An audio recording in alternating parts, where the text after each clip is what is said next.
Conditioner अगर आप अपने बालों पर इस्तेमाल कर रहे हैं उसमें शाइन पैदा करने के लिए, उसको सिल्की स्मूथ बनाने के लिए, तो बता दूं कि आप क्या कंडीशनर आपके बालों को खोखला कर रहा है, बालों को गिरना स्टार्ट कर देता है और साथ में सिर्फ वक्ती तौर पर शाइन देता है। तो जल्दी से वीडियो को महफूज कर लें क्योंकि आज आप अपना कंडीशनर घर पर खुद बनाने वाले हैं जिससे आपके बाल सिल्की होंगे, स्ट्रेट होंगे और स्मूथ भी होंगे। आपने सबसे पहले लेना है कॉर्नफ्लोर, जो बता दूं सूप बनाने के लिए इस्तेमाल करते हैं। ठीक है, बहुत आसानी से ग्रोसरी स्टोर से मिल जाएगा। आपको 2 चम्मच लेने हैं आपने कॉर्नफ्लोर के और इसको आपने डालना है किसी भी गहरे बर्तन में, आप इसे डाल लीजिए। ठीक है, और साथ में डाल लीजिए 2 चम्मच ही चावल का आटा। दोनों चीज़ें आपकी इक्वल होनी चाहिए। ठीक है, अब आपने इसमें पानी डालना है, कम से कम 1 कप पानी डालकर आपने इसको थिक कर लेना है, बिल्कुल हल्की आंच पे रख के। पहले तो आपने इसको मिक्स करना है कि इसमें कोई लम्प्स ना हो।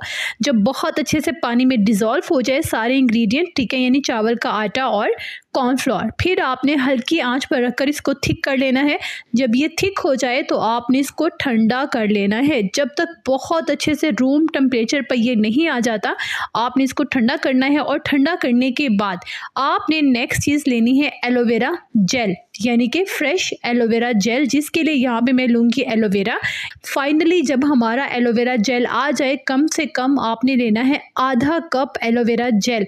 अगर आप इसे लॉन्ग टाइम के लिए स्टोर करना चाहते हैं तो आप मार्केट वाला एलोवेरा जेल भी इस्तेमाल कर सकते हैं। मेरे पास बेहतरीन क्वालिटी का है जो मैं यूज़ करती हूँ। कहाँ से मिलेगा आपको मैं कमेंट में बता दूंगी। ठीक हो गया, यहाँ पे मैं फ्रेश यूज़ कर रही हूँ क्योंकि मैं हमेशा सिर्फ ये जो होममेड कंडीशनर है इसे कम से कम 5-6 दिन के लिए बना कर रखती हूँ, उसके बाद दोबारा से नया बनाती हूँ। ठीक है, बहुत ज़्यादा लंबा प्रोसेस नहीं है। तो यहाँ पे मेरे पास फ्रेश एलोवेरा जेल है और इसको मैं बहुत अच्छे से मिक्स कर दूंगी। जब ये मिक्स हो जाएगा तो स्मूथ, सिल्की, बिल्कुल सॉफ्ट, बटरी टाइप हमारा कंडीशनर रेडी हो जाएगा, जिसे आप बनाकर फ्रिज में रख सकते हैं कम से कम 1 हफ्ते के लिए। ठीक है, 1 हफ्ते के बाद आप इसे दोबारा बनाएंगे।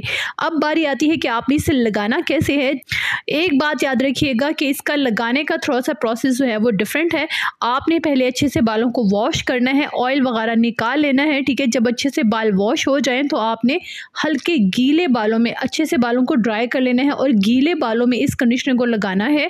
कम से कम 15 मिनट तक इसे लगा रहने देना है। ये एज अ हेयर मास्क आपके बालों में भी काम करेगा, जो कि केराटिन करने के लिए इस्तेमाल करते हैं ना, वो वाला मास्क ऐसे ही काम करता है। ठीक है, आपने बहुत अच्छे से बालों में लगा लिया। 15 मिनट के बाद आपने सिर्फ वॉश करना है, दोबारा से शैम्पू नहीं लगाना। इसको आप हफ्ते में अगर 2 बार भी लगाते हैं ना तो आपका पूरा हफ्ता केराटिन स्ट्रेट बाल होंगे। ये मैं आपको गारंटी देती हूँ कि होममेड हेयर कंडीशनर आज ही आप अपने घर पर बना कर रखिएगा अपने बालों के लिए और अपने बच्चों के बालों के लिए। जो बहनें बहुत ज़्यादा कहती हैं कि हमारे बच्चों के बाल ड्राई हो गए हैं, आप ही क्या करें, यही कंडीशनर बना कर रखें, बहुत कमाल की चीज़ है। तो खुश रहिएगा, आबाद रहिएगा और मुझे कमेंट में ज़रूर बताइएगा कि आज की वीडियो आपको कैसी लगी और नेक्स्ट वीडियो किस टॉपिक पर चाहिए ये भी बताइएगा।